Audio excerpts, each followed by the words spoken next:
Olá, meus queridos seres logísticos! Sejam muito bem-vindos a mais uma videoaula aqui no canal do Ser Logístico, um canal que é sempre focado no seu desenvolvimento como profissional, na elevação do patamar dos profissionais da área de logística do nosso querido Brasil.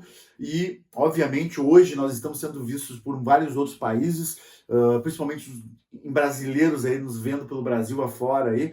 Tem brasileiro no Japão, tem brasileiro por tudo, né, cara? E essa galera tá realmente aqui também nos acompanhando e vendo isso. E hoje eu aqui vou falar muito sobre o mercado europeu, o mercado americano, norte-americano, principalmente como tendências, que é o assunto que nós vamos falar aqui hoje, sobre os veículos elétricos para distribuição, focado na distribuição da última milha. Não vamos falar de caminhão elétrico, não vamos falar a não ser esse perfil de veículos de vans, perfil de veículos para distribuição metropolitana, portanto, última milha, que já temos inclusive um vídeo aqui no canal aqui sobre esse assunto, mas agora focando no perfil de veículos aí, trabalhando com os veículos elétricos, que é uma novidade importante, cara, e tá bombando muita coisa surgindo nova lá de fora, e eu quero mantê-los atualizados sobre isso. Todos aqui nós sabemos aí da questão do crescimento do e-commerce. Para vocês terem uma ideia, a FedEx estava pegando informações deles, a FedEx estava dizendo o seguinte, que o nível de entregas que eles estão fazendo hoje, comparando com o planejamento estratégico que eles tinham, eles já estão atingindo 3 anos na frente com as entregas do que tinham planejado. Então, o nível de entregas que eles estão fazendo hoje a FedEx equivale no planejamento estratégico deles em 2024, 3 anos na frente. Muito acima da capacidade deles e, portanto, eles estão encomendando cada vez mais veículos para poder atender isso. E aí começa a questão. Cara, veículos elétricos. E essa está sendo uma certa briga. Eu vou explicar isso, fica conosco até o final do vídeo. E já vai dando o teu like aqui, cara, porque eu tenho gostado de fazer esses vídeos aqui em casa, até porque, cara, eu consigo daí investir mais tempo aqui, montando a pauta e pesquisando e trazendo informações de alta relevância aqui para vocês.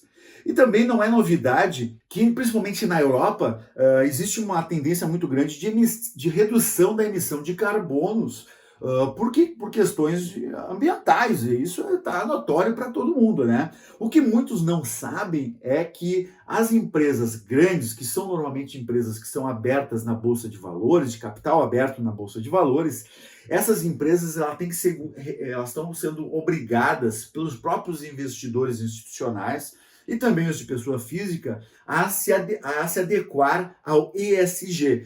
ESG é uma palavra inglesa, né, que significa o seguinte, né, Environmental, Social and Governance, ESG. E aqui, assim, uma tradução literal, como a importância dos fatores ambientais, sociais e de governança das empresas. E o que o ESG tem obrigado as empresas é se adequar à legislação ambiental e que essas empresas deixem os seus acionistas tranquilos que elas não estão poluindo o ambiente, portanto não tem risco de tomar multas. E recentemente, eu vou botar aqui rapidamente para vocês verem algumas notícias, várias empresas de produção de veículos foram autuadas com números gigantescos, bilionários, 800 milhões de dólares e assim por diante, por estarem falsificando a emissão de carbono dos seus motores, dos seus veículos. E isso tem gerado perda, né,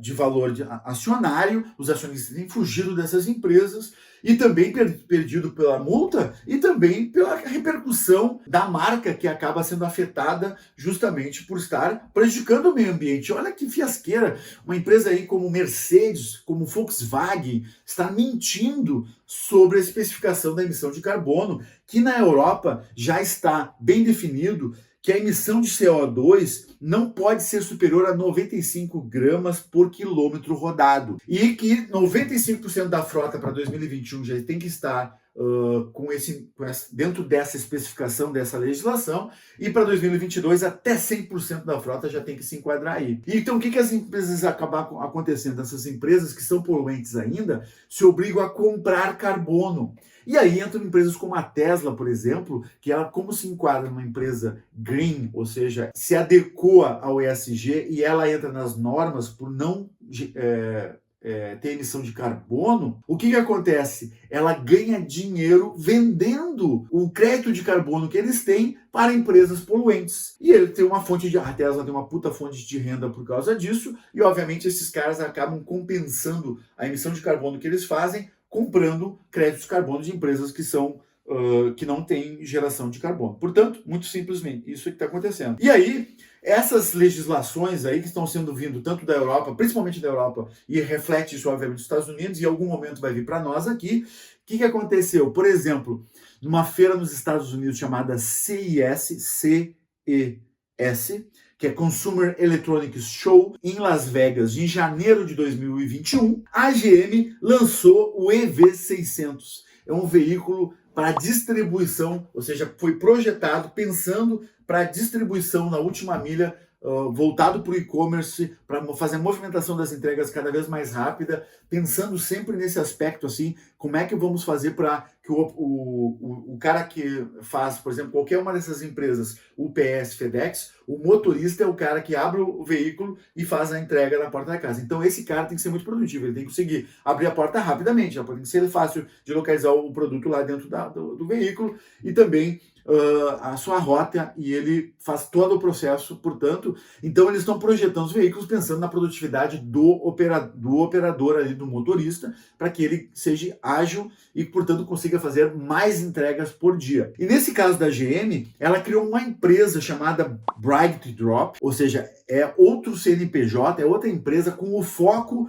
nos veículos elétricos para distribuição, e não somente veículos, para agilizar o processo de distribuição, de movimentação de produtos de forma mais rápida e ágil, inclusive com outras soluções eletrônicas de movimentação de materiais. Mas vou falar aqui no caso desse veículo que foi lançado agora, nesse semestre, nessa feira, que eu já até estive visitando essa feira, é gigantesca essa feira, ela tem pavilhões só sobre carro elétrico, tem pavilhões sobre som automotivo, pavilhões sobre tecnologias, TVs, é gigantesco, assim, tu fica 7 dias lá e tu não vê toda a feira. E aí com bateria Ultium, que é projeto da LG, esse veículo consegue ter uma autonomia de 400 km, cara, que eu acho que é uma autonomia muito boa para, claro, não digo assim que vá, por exemplo, em São Paulo cruzar de uma região leste-oeste, mas se ele ficar roteirizado em uma determinada região específica, ele vai conseguir fazer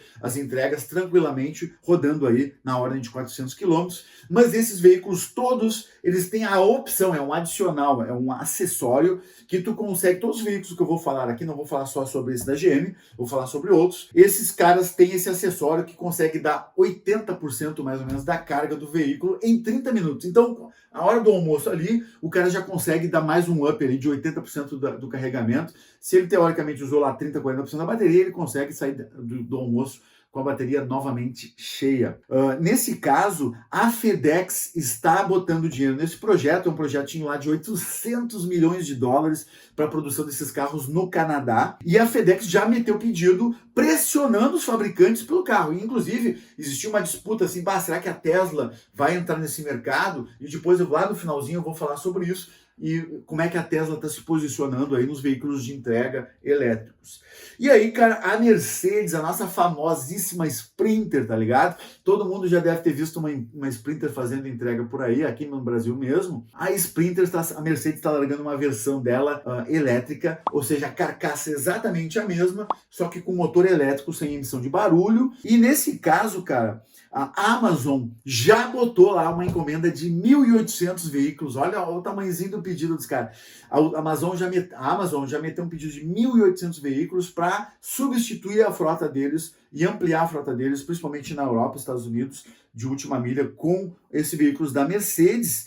E a UPS já também usa alguns desses veículos, foi ela que começou o desenvolvimento desse negócio, desde 2010, usando aí a questão da alternativa da Mercedes, mas a UPS também fazendo assim com objetivos audaciosíssimos que vão até 2040, por exemplo, não ter mais emissão de carbono na distribuição.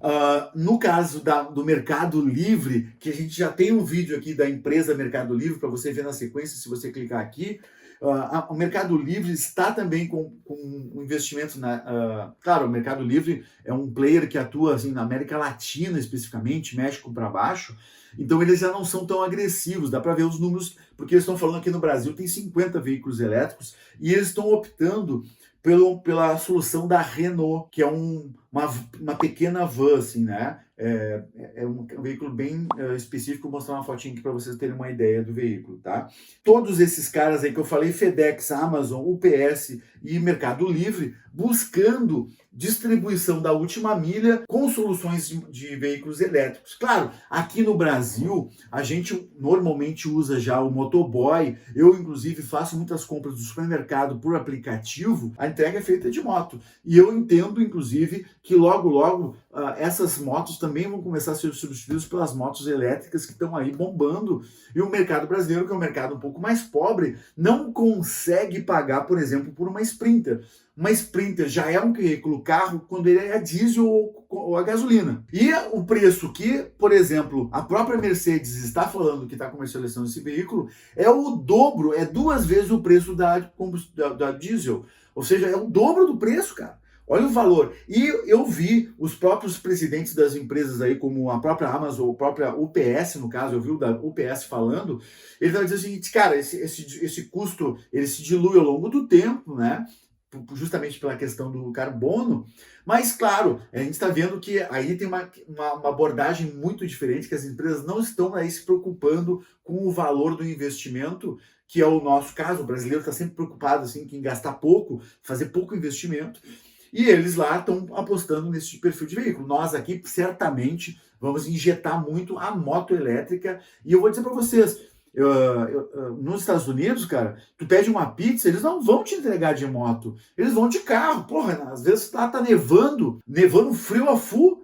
Como é que os caras vão te entregar pizza de moto? Não tem como. Eles vão te entregar a pizza de carro, até pela questão climática, mas porque eles lá têm mais grana para fazer essa entrega mesmo, eles podem cobrar essa entrega, e é assim que é feito.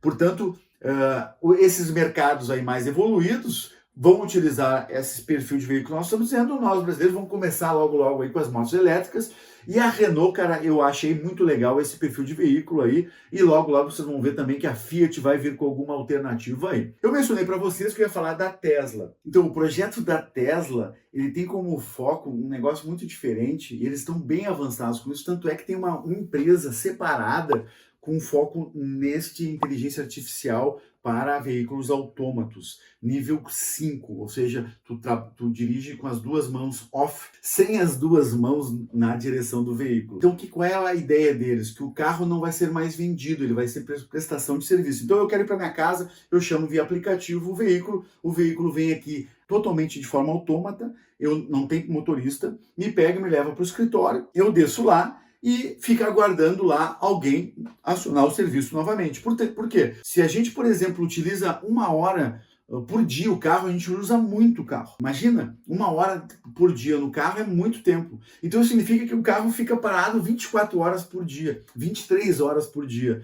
É muito ocioso, é um ativo muito ocioso. Então qual é a ideia? Por questões inclusive ambientais, que o carro preste serviço. E se ele for autômato, ele vai, busca a você na sua casa, leva para o seu trabalho, e depois leva outra pessoa para o trabalho, e assim fica rodando o dia inteiro, prestando serviço 24 horas por dia, portanto, autômata. E aí, cara, obviamente os custos vão diminuir, o investimento é muito menor e tudo mais. Então a Tesla está botando muita energia nesse tipo de solução, e ela então está deixando essa corrida dos veículos de distribuição para trás, para os fabricantes tradicionais aqui, e no momento que ela tiver, por isso que ela separou a empresa e desenvolveu essa nova empresa para a parte da inteligência artificial de veículos autômatos, ela vai poder vender essa tecnologia para outros veículos. Inclusive, vou botar uma fotinho para vocês verem aqui, um veículo lançado agora da Tesla, novo, já estão vindo com a direção bem menor, ou seja, não tem a parte de cima da direção, é só meia direção, só lateral, assim, para liberar a visibilidade melhor do painel para o motorista. E, cara, o que está acontecendo? Estão diminuindo a direção, já dando sinais claros, assim, que logo, logo a direção não vai ser mais necessária. Então, contei aqui para vocês várias novidades aí que estão acontecendo na Europa e Estados Unidos na parte de distribuição usando veículos elétricos. Gostaria que muito você dividisse esse vídeo com mais seres logísticos aqui, compartilhasse, desse seu like e assim por diante, participasse dos nossos aulões todas as terças-feiras às 20 horas. Nós temos uma aula sobre logística em algum tema de alta relevância aí com vocês. E era isso que eu tinha para dividir com hoje. Beijão no coração de todos. Até o próximo vídeo. Valeu!